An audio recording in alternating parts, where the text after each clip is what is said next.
এখানে আমাদের এবার অত্যন্ত শীত পড়েছে, অনেক ঠান্ডা পড়েছে।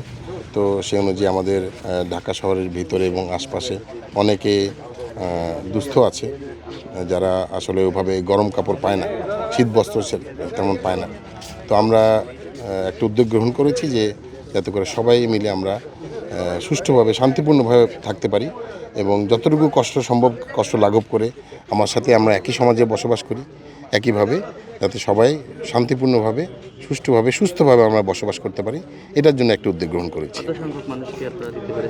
আমরা মূলত 400 জনকে দিয়েছি। এবার আগামীতে আমরা ইনশাল্লাহ এই সংখ্যাটা আরও বাড়াবো। আমাদের এখানে ব্যতীত আমরা অন্যান্য জায়গায়ও, যেমন আমাদের বিভিন্ন, আপনারা জানেন, বিভিন্ন ইউনিটের দায়িত্বপূর্ণ এলাকা আছে, সবারই মোটামুটি বেশ সব জায়গায় কভার করে। তো আমার যে দায়িত্বপূর্ণ এলাকা আছে, যেমন হয়তো ফরিদপুর, মানিকগঞ্জ, এসব জায়গায় আমি প্রান্তিক লেভেলে যারা আছে, প্রান্তিক পর্যায়ে যারা এই শীতবস্ত্র প্রাপ্ত হন না, তাদেরকেও দেওয়ার পরিকল্পনা আছে। তো আমরা সেভাবেও দিব। সারা দেশে আমাদের মহাপরিচালক মহোদয়ের নির্দেশনাক্রমে আমরা সারা দেশে যেখানে যেখানে বিজিবি মোতায়েন আছে এবং যেখানে বিজিবি কাজ করছে, সবখানেই সারা দেশে আমরা এই উদ্যোগ গ্রহণ করেছি আমাদের মহাপরিচালক মহোদয়ের নির্দেশনাক্রমে।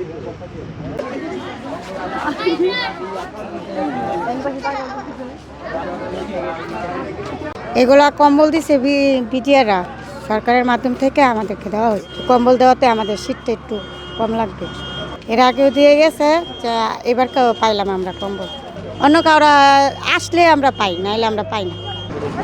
খুব ভালো লাগলো, মানে ওনাদের কাছ থেকে সাহায্য সহযোগিতা পাইছি, আমরা আরও পাইছি। ইনশাল্লাহ আরও পাওয়ার আশা করি ভবিষ্যতে।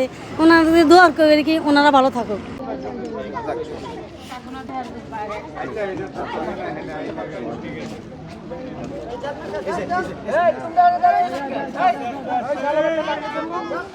Hey,